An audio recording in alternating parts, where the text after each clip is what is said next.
మన ప్రభువును రక్షకుడైన యేసుక్రీస్తు పరిశుద్ధ నామమున దేవుని సంగతి జనబిడ్డారా హృదయకాల సమయం దేని వాక్యం ధ్యానిస్తాను. ముందుగా ప్రార్థన చేస్తున్నాం. ప్రార్థన కృపగల తండ్రి దయగల మా ప్రభు హృదయకాల సమయం సభ్యులు ఎక్కడ చేరి ప్రార్థిస్తుండగా వాక్యమైన దేవుడు వాక్యం ద్వారా నాతో మాతో మాట్లాడి మీరే మేము గంత ప్రభావాలు పొందమని వేసినతున్నాను ప్రార్థించి వేడుకుంటున్నాం తండ్రి. ఆమె దేవుని సంఘం ప్రియజన బిడ్డ నెడుగును ఏర్పరిచిన దేని వాక్య భాగము పేతురు రాసిన 2వ పత్రిక 3వ అధ్యాయము 1 నుంచి 7 వచనాలు ధ్యానం చేసుకున్నాం.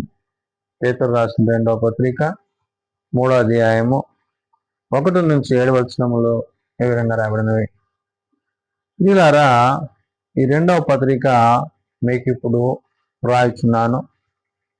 పరిశుద్ధ ప్రవక్తల చేత పూర్వమందు పలుకబడిన మాటలను ప్రభు అయిన రక్షకుడు మీ అపోస్తలుల ద్వారా ఇచ్చిన ఆజ్ఞను మీరు జ్ఞాపకము చేసుకొనవలెనను విషయమును మీకు జ్ఞాపకము చేసి నిర్మలమైన మీ మనస్సులను రేపుచున్నాను.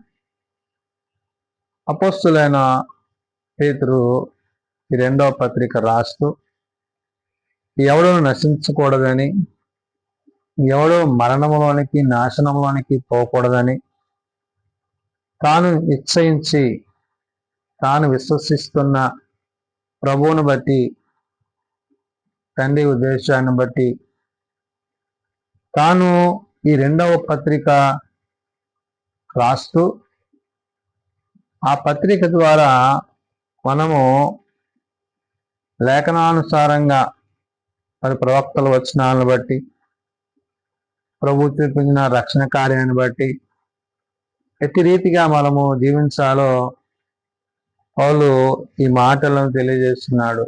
అంటే నశింపవలనని ఇచ్చయింపగా అంటే నశించిపోవటం దేవుని చిత్తం కాదు. కాబట్టి మనమందరం రక్షింపబడి ఆ రక్షణలో కొనసాగాలి అనే విషయాన్ని పేతురు ఇక్కడ గుర్తు చేస్తూ, ప్రియులారా, ఈ 2వ పత్రిక మీకు రాయిస్తున్నాను అన్నాడు. అంటే తను రాసిన యొక్క పత్రిక ద్వారా అనేకులు బలపరచబడి విశ్వాసమందు కట్టబడి వారు క్రీస్తునందును ప్రభువునందును రక్షణ యందును మరి దేవుని మాటల చేత జీవించవాలనే విషయాన్ని చెప్తూ పరిశుద్ధ ప్రవక్తల చేత పూర్వమందు పలుకుబడిన మాటలు అంటారు. అంటే ప్రవక్తల చేత దేవుడు ఏదైతే పలికించాడో ఆ మాటలు, ఆయన ఉద్దేశాలు, ఆయన ఆలోచనలను బట్టి ప్రభు అయిన రక్షకుడు అంటే యేసుక్రీస్తుని బట్టి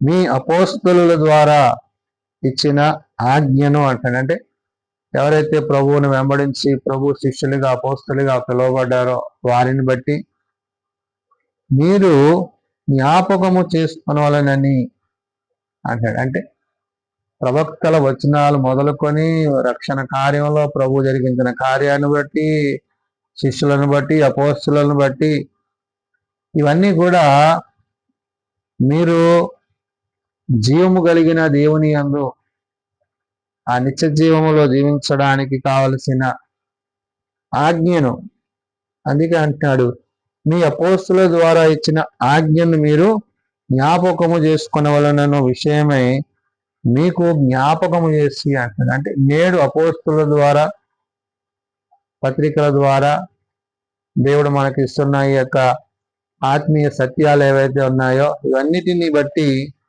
నిర్మలమైన మీ మనస్సులను రేపుతున్నానండి. అంటే దేవుని వాక్యము చేత, వాక్యం ద్వారా మీరు జీవించాలి, బ్రతకాలి, బ్రతికి ఆ రక్షణ కార్యాన్ని జరిగించాలి.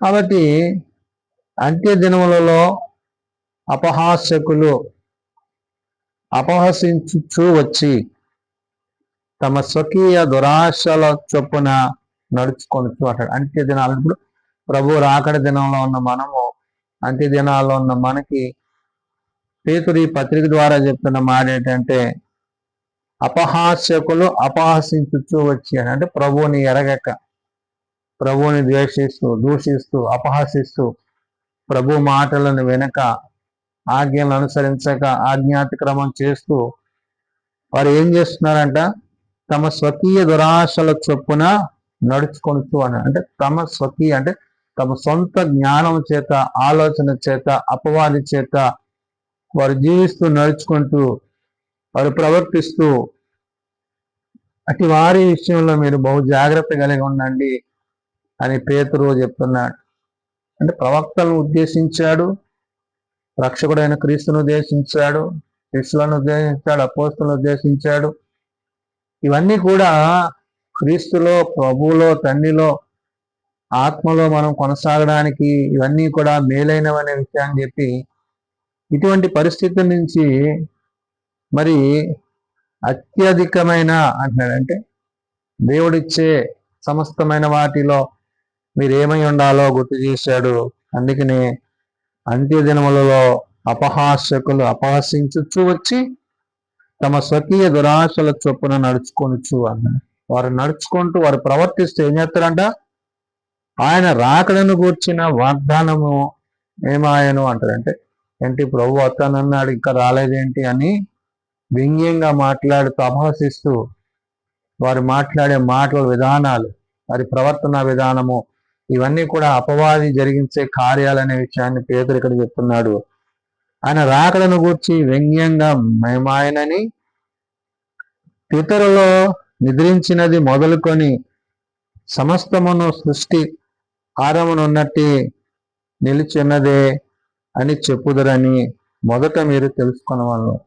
ఏంటి, ప్రభు రాకడన్నారు ఇంకా రాలేదు, ఎప్పుడులాగే ఉంది కదా అంటే ఆయన రాడు, రక్షణ లేదు అన్నట్లుగా ఈ అపవాది సంబంధులు, ఈ అపహాస్యకులు అంత్యదినాల్లో వారు మాట్లాడతారు కాబట్టి వారి మాటలను మీరు అంగీకరించండి.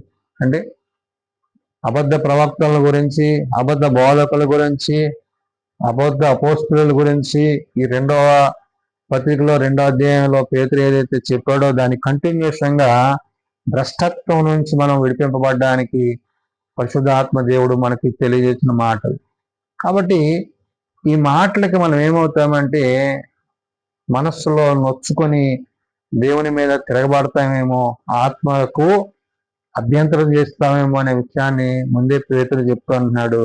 అందుకని అంటున్నాడు, ఆయన రాకడను గూర్చి వాగ్దానమేమాయను, పితరులు నిద్రించినది మొదలుకొని సమస్తము సృష్టి ఆరంభమునున్నట్లే నిలిచినదే అని చెప్పుదురని మొదట మీరు తెలుసుకోవాలి. అంటే వాళ్ళు మిమ్మల్ని మీ విశ్వాసములో నుండి, మీ విశ్వాస జీవితంలో నుండి మిమ్మల్ని పక్కకు నడిపించి ఆత్మీయ స్థితిని దూరం చేసే పరిస్థితులు ఉన్నవి అని పేతురు చెప్తూ, ఎలా అనగా పూర్వం నుండి ఆకాశం ఉండెననియు, నీళ్ళలో నుండి నీళ్ళ వలనను సమకూర్చబడిన భూమియు దేవుని వాక్యం వలన కలిగననియు వారు బుద్ధిపూర్వకముగా మారుతారు. అంటే దేవుడు ఆదియందు దేవుడు సృష్టించిన సృష్టి అంతటిని కూడా అలా మర్చిపోయి, వాళ్ళకి తెలుసు కానీ వాళ్ళ బుద్ధి ఏమైందంటే స్వనీతితో కూడిందైంది కాబట్టి, దేవుని నీతిని అనుసరించలేదు కాబట్టి వారి విశ్వాసులను సైతము మోసపరిచే పరిస్థితులు ఉన్నాయనే విషయాన్ని పేతురు ఇక్కడ గుర్తు చేసి అంటున్నాడు. ఎలాంటి వాళ్ళు అంటాళ్ళు, ఎలాగనగా పూర్వం నుండి ఆకాశం ఉండిననియు, నీళ్ళలో నుండి నీళ్ల వలన సమకూర్చబడిన భూమియో దేవుని వాక్యం వలన కలిగిననియు వారు బుద్ధిపూర్వకముగా మారుతారు అంటాడు. అంటే వాళ్ళకి తెలుసు కానీ వాళ్ళకి ఏం లేదు, బుద్ధి జ్ఞానములు సర్వసంపదలు దేవుని గుప్తమైనవి కాబట్టి వాటిని అనుసరించక, వాటిని కొనసాగించక వారు తమ స్వనీతిని ఆధారం చేస్తున్న అపవాదివాదులుగా వారు మాట్లాడుతున్న మాటలని పేతురు ఇక్కడ గుర్తు చేసి చెప్తున్నాడు. కాబట్టి ఆ నీళ్ల వలన అప్పుడున్న లోకము నీటి వరద మునిగి నశించిన, అంటే నోవాహు దినాలను గుర్తు చేశాడు పేతురు.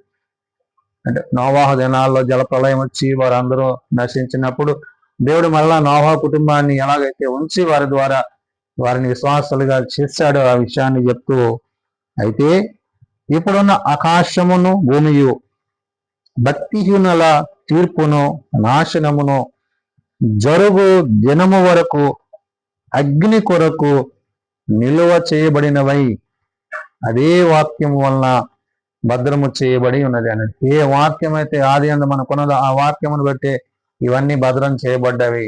కాబట్టి అంత్య దినాల్లో ఉన్న మనము బహు జాగ్రత్త కలిగి విశ్వాసము నుండి దూరము కాక, ప్రవక్తలు చెప్పిన మాటలను బట్టి, రక్షకుడైన ప్రభువు చెప్పిన మాటలను బట్టి, శిష్యులను బట్టి, అపోస్తులను బట్టి, నేడు పేతురు తన పత్రిక ద్వారా చెప్పే మాట ఏంటంటే, ఎవడో నశింపవలనని ఇచ్చయింపక అందరూ కూడా రక్షణలో కొనసాగాలి.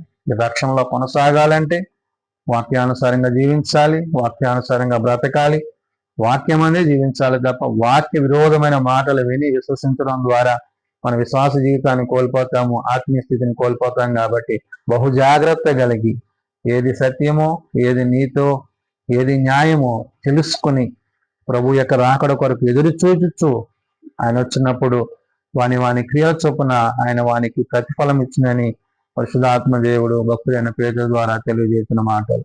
ప్రార్థన చేసుకున్నాం. ప్రేమ నమ్మకం కలిగిన మా తండ్రి, కృప కలిగిన దేవ, అవును నాయన, నీ యందు నమ్మిక కలిగి, నీ యందు విశ్వాసము కలిగి, నీవు అనుగ్రహించిన రక్షణను కొనసాగించుటకు, నీ కృపయందు, నీ ఆత్మయందు నిలిచుటకు నీ సహాయం దయచేయండి. అవును నాయన, ఆది యందు వాక్యమును, వాక్యము దేవుని యుద్ధను, వాక్యము దేవుడి ఎండను, ఆ వాక్యమే శరీరధారిగా రక్షకుడిగా క్రీస్తు యేసు దాని ద్వారా మాకు అనుగ్రహించబడి మేము కొనసాగింపబడుతూ, రక్షింపబడుతూ ఆ రక్షణలో కొనసాగుటకు సహాయం దయచేయండి. అంత్య దినాలు, అపాయకర దినాల్లో ఉన్న మమ్ములను అనేకులు నాయన మోసపరిచే మరి పరిస్థితులు ఉన్నవి. కాబట్టి నాయన అబద్ధ బోధకుల గురించి, అబద్ధ ప్రవక్తల, అబద్ధ అపోస్తుల గురించి బహు జాగ్రత్త కలిగి నీ వాక్యమును అనుసరించి, నీ వాక్యమును జీవిస్తూ నీ వాక్య ప్రకారము నీలో కొనసాగుటకు సహాయం దయచేయండి. బలహీనలను బలపరచు, రోగులను స్వస్థపరచు, ఆయా ప్రార్థన అవసరాలు కలిగిన కుటుంబాలు ప్రత్యేకంగా ఏ ఒక్కరు నశించక అంతటా అందరూ మారు మనసు కలిగి పాప క్షమాపణ కలిగి నేను ఇచ్చరాజ్యమందు చేరగలిగిన కృప దయచేయమని, నేను దీవులతో నింపమని, మీరు ఆఖరికే మమ్మల్ని సిద్ధపరచమని యేసునామమున ప్రార్థించి వేడుకొనుచున్నాము తండ్రి. ఆమేన్. పరలోకమందున్న మా తండ్రి, నీ నామం పరిశుద్ధపరచబడుగాక, నీ రాజ్యం వచ్చుగాక, నీ చిత్తం పరలోకమందు నెరవేరుతున్నట్లు భూమి మీద నెరవేరుగాక. మా అనుదిన ఆహారం నేడు మాకు దయచేయండి. మళ్ళీ ప్రార్థన చేసిన వాడిని మేము క్షమించిన ప్రకారం ఆ ప్రార్థనలను క్షమించము. శోధనలో తేకాల్సులను తప్పించము. రాజ్యము, శక్తి, మహిమ నిరంతరము నీవైనా అవుతాయండి. ఆమేన్. మన పరమతైన దేవుని ప్రేమ, ప్రభువైన యేసుక్రీస్తు కృప, ఆదరణ కట్టైన పరిశుద్ధాత్మ సహాయము సదా తోడయండి సంరక్షించడం గాక. ఆమేన్.